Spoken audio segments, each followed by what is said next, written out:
How to see if a snap you sent has been opened. This tutorial shows you how to check if the recipient has viewed your snap. First, open the Snapchat app on your device. After that, tap on the Chat tab at the bottom. From there, look at the conversation with the person you sent the snap to. At this point, next to their name, you'll see a small colored icon indicating the snap status. In the next step, a filled arrow icon means the snap hasn't been opened yet. Following this, an outlined or hollow arrow icon means the snap has already been opened and viewed. Once done, tap on the conversation to open the chat directly if you want a closer look. From here, the same icon will appear next to the snap itself within the chat, confirming whether it's been opened.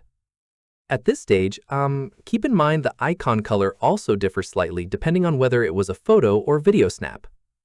Keep in mind, this status only shows viewed or not viewed. It doesn't tell you the exact time the snap was opened.